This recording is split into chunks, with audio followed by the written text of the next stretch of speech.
After hearing that, I'll see you guys later. It's wonderful to be here. Go vote, okay? I always say I never liked following Kimberly. She's what my father would call high energy, as opposed to like low energy Jeb, right? There's a difference. You see that, right, baby? You got it, man. And she hasn't even had her coffee yet. Imagine that. Just wait. Well, guys, thank you so much for being here this morning. It's just awesome that you take the time out of your weekend for something like this. But I think you recognize what I recognize, which is that this is that important. This is something we must fight for. We did an event last night on the other side of the state with David, and I literally landed from Alaska. By the way, the weather's about the same right now. What the hell is going on? I figured this was going to be something, Georgia, sweet, it'll be warm. Turns out I was wrong. But I literally left Alaska. I was out there on sort of one of those, hunts that you put off 12 times and then finally you just had to go. Is a little father-son thing that I do annually, so it's supposed to be a little bit early season, so you end up in Alaska in mid-December. Sort of similar to this, but with 50-mile-an-hour winds. But it was amazing. But I came back from that just for these events, to make sure that people understand what is at stake. Obviously, the senator hit the points really well, but I mean, think about what control of the Senate would mean. Whether it's packing the courts, whether it is D.C. statehood, Puerto Rico statehood, that means the Democrats would control the Senate in perpetuity. Okay? They'd have a permanent blocking right on anything. They'd be able to, with a packed court, eliminate your Second Amendment, because as we all know, activist judges don't exactly care about the definition of shall not be infringed. That doesn't mean anything to them. It means whatever their political whim wants at the time. And we've seen that. You see the commentary from people who I imagine people in Georgia would look at as rather radical, although when I look at the two Democrat senators that are running right now, I say, man, it's hard to believe. I mean, to me, on paper, they would be the most radical senators in the United States Senate, and both of them are from Georgia. No, but think of what that means. Think of what that means for the country. You have people like Mayor Bill de Blasio of New York City saying that everything is on the line in Georgia for New York City, meaning if they get what they want, they win the Senate, they'd have control, Biden would give all these Democrat-run major cities that have been a total disaster, that have shut down businesses, that have destroyed small business, that have infringed on our rights, that have given to every special interest forever, that are bloated, incompetent, inefficient, and bankrupt. This is their lifeline. Your taxpayer dollars. Your families, your farms. They want that to fund their bloat, their incompetence. He's saying it out loud. I mean, the other comment I saw from him, I guess it was this morning, just scrolling through Twitter on the way over here. No, it really is. I don't mean to mince words. It's about a redistribution of wealth. So if you've been working your entire life, trying to live your American dream, they want to take that to give it to someone else. In many cases, as AOC would say, we want to fund those who are not able to work, but we also want to fund those who are not willing to work. No, but guys, you hear this stuff over and over, and I'm like, did they really just say that? If they did it once, you'd say maybe it was a slip of a tongue. They're saying it out loud, folks. They're not even hiding from it anymore. They have a mainstream media that will do anything they can to act as their boosters. And when you have the mainstream media as a cheerleader for you, day in and day out, attacking anything that the Republicans do, boosting Democrats, covering up all the graft, all the incompetence. You see that with the China stuff right now, right? The guy, Eric Swalwell, congressman on an intelligence committee, on the House Intelligence Committee, man, think of this. He's sleeping with a Chinese spy. Oh, wonderful. This is the same guy that for 4 years called me an agent of Russia because I needed the job. For my love of Russia, apparently. I still trying to figure that one out. Called my father the same. I guess because he needed the money. Trying to figure that one out too. But Don't worry. I mean, in all fairness, guys, common sense isn't so common with these people, right? This is, that stuff it's long gone. It's been bred out over generations of incompetence because they haven't had to work for anything. They haven't had to do anything. They haven't had to fight. Because it's easy to be a Democrat. I always said in my next life I want to come back as a Democrat, but I'm not sure I can get my testosterone that low.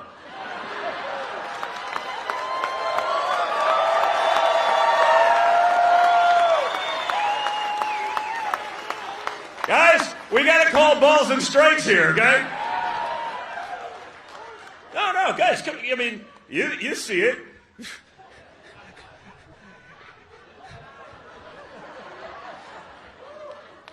I identify as just a really aggressive female, okay, guys? That's it. That way I'm covered. They can't cancel me. But no, they can. They'll cancel you anyway. Because you can never be woke enough today. Okay, so the nice thing about Alaska was I had no cell reception, no Wi-Fi, no nothing for a week with my son. So it was just great father-son time. I get back. I saw 2 articles, the first 2 articles that popped up. The Cleveland Indians, after 107 years, are changing their name. That was the first. I go, Native American Indians. That's like, you don't name a team out of weakness. You don't name a team to insult the players on said team. It's out of strength. Why would you change that name? I mean, I got a text literally later that day from a buddy of mine who actually plays in the MLB, and he was like, do you believe what's going on? I mean, the left will destroy everything, is what this guy's saying. He plays in the league, and they're still doing it because, there's a corporate sponsor or someone. And then the other person I saw that was canceled yesterday, this was rather shocking because she was actually a socialist. So I figured they would make her a deity, given where they're going. But I get back and I read an article in Time magazine where they're canceling Helen Keller. No, true story. They're canceling Helen Keller because of white privilege. So, this is a woman born in 1880, deaf and blind.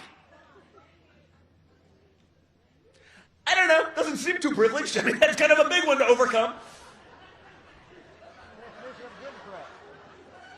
Especially about 140 years ago. A little different, no technology. Deaf and blind, and managed to become an activist for women's suffrage, voting rights, for labor when you needed some of that. And again, she was a socialist, so I figured this is someone that is uncancelable. Wrong! She was just another privileged white person. So we're laughing, guys, but they're serious. That's how sick it has become, guys. You can never be woke enough. I can go so much further with this one, but I'll get in trouble. There's too much TV cameras around here. Yeah. No, I'm serious. Yeah, you guys better watch out, All you trans, non-binary, cisgendered people, you may wake up tomorrow and be alt-right according to the left. They're coming for you. You're not woke enough. Again, it sounds funny, but this is all on the line. Because these are people making the actual decisions in D.C. Again, you have 2 of the most radical potential senators on the line in the state of Georgia. This is supposed to be a voice of reason for America, not the birthplace of insanity. And yet, look what we have. Look at the people they're campaigning with down here. They don't represent Georgia values or family. It's like literally the opposite. Anything that you hold near and dear, they are looking to destroy. But one of the things we got to do, we have to be involved. We have to be engaged. The Republican Party has done a lousy job of that for the last half a century. No one has fought. No one's taking those risks. They're afraid someone's going to write a mean article about them. Yeah, you know what? Guess what? If someone who hates my guts, hates my values, hates my freedom, hates my politics, writes an article about me, to me, that's a badge of honor.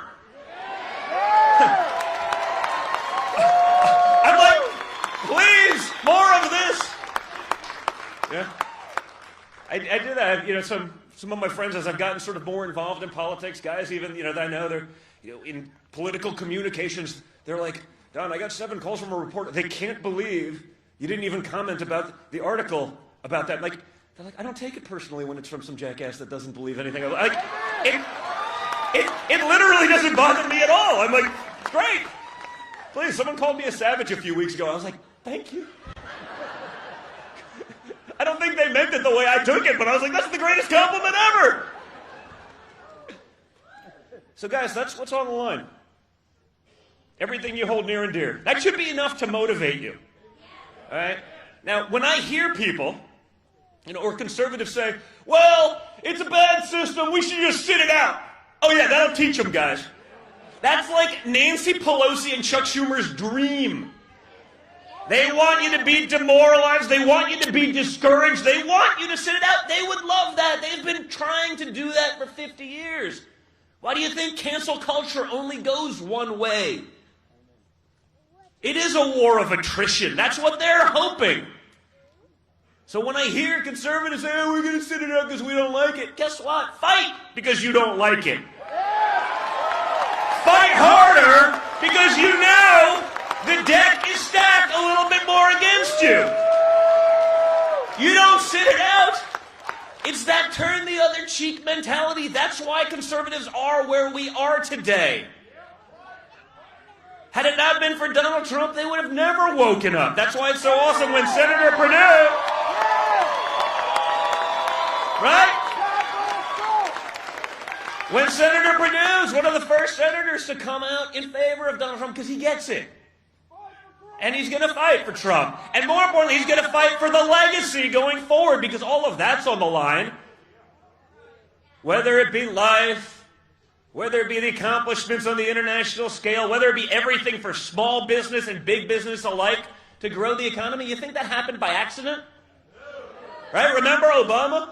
When my dad was talking about the economy in 16 and 15 when he was running? Well, there's no magic wand for that. Oh, really? Abracadabra. Guys, yeah, there is a magic wand for that. You just didn't have it, Barack.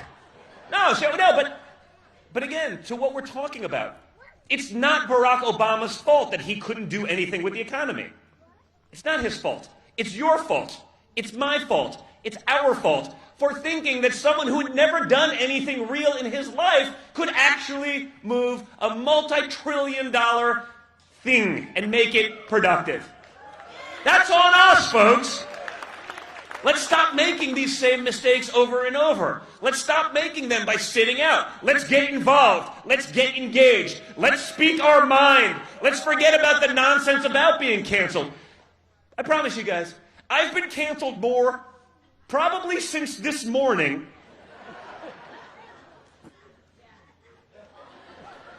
than any one of you guys will in your entire lives. I can assure you of that at this point, okay? It's that bad. It's refreshing. No. It's all, it's like, great. There's literally nothing they can do anymore. It's very freeing, I can assure you. All right? So stand up for your beliefs. Stand up for your rights. Make sure your friends understand that too, that they're not listening to the noise. There's a reason the media is running with that whole narrative of, no, Republicans are strongly encouraging other Republicans to stay home because that's the result they want. Right? It's like what we're talking with China. There's a reason the Chinese spend all of their propaganda money attacking Republicans and seem to always be befriending the Democrats. You think that's because it's good for America or because it's good for China? Yeah, China doesn't do anything that's not good for China. Okay? They see the Democrats as a way to make America weaker, to make America soft on a world stage, which allows them to go forward. That's why the mainstream media is like, yeah, we're going to push that narrative out there. Because they want you to sit at home. They want you to be sheep. They want you to blindly follow their narrative and what they tell you, regardless of the truth. There's a reason they're not looking into this stuff as it relates to Biden and China. You think if it was Donald Trump Jr. doing the stuff that Hunter Biden did, you think? You think there'd be a problem, folks? They pretend as though it didn't happen. They said it was lies. They refused to cover it. Now they say, okay, well, maybe there's some truth to it, but what difference does it make? I didn't get that benefit when they called me, and that I had committed act of treason for 4 years. It turns out that was nonsense. Now we actually have real China collusion. We have real Russia collusion. We have all of those things, and now, no interest. Of course they are, but that's the whole point. That's why, guys, we got to stay engaged. If you just roll over and die, it's never going to work. That's not your mentality. That's not the way we are in any other part of our lives. Don't let it be that way in politics. Politics is a bloody game, guys. You got to get out there. You got to be vocal. You got to take those hits. But when you take those hits, when you do fight back, you can actually get what you want. And again, just so you're clear, you're not required just to roll over and die because the other side would like you to. You're not required to do that. You can actually fight. You can actually do this. You can actually get your friends involved. You can actually fight for David and for Kelly and hold the line in Georgia.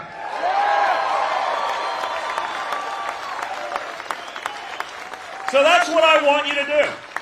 I want you to do that because as a patriotic American, I want to preserve the freedoms that we have. The values that my father fought for, that he got in this fight. Look at his mentality, right? Remember when he got into politics? He had a 0% chance. 0. Right? And yet he did it anyway. And he fought against what were supposedly insurmountable odds and obstacles. And again, look at his accomplishments now. Look at the things that he got done. Now think about those accomplishments and think about them in even greater context. Think about how little help he had from the Democrats, even doing things for good for Americans, right? Nancy Pelosi sat on the USMCA for a year. She didn't want to give Donald Trump a win. They won't pass the other stuff as it relates to stimulus because that would be good for Donald Trump, that he got it done. So he was able to do those accomplishments despite unprecedented pushback, unprecedented vitriol and hatred from the media. And he still got it done because he's willing to fight. We need you guys to be the same. Right? So between now and January 5th, we need you calling all your friends. We need you speaking to all your friends. Everyone you know in your congregations. Make sure they get it. Make sure they're not listening to a couple people that are basically mimicking Nancy Pelosi sound bites as far as I'm concerned and saying, oh, we're going to sit it out. Fight harder because of that, not less. Okay? So get out there, and on January 5th, you guys can help save America. All right? Thank you very much, Georgia. Thank you. Thank you, David. Thank you, Kimberly. David.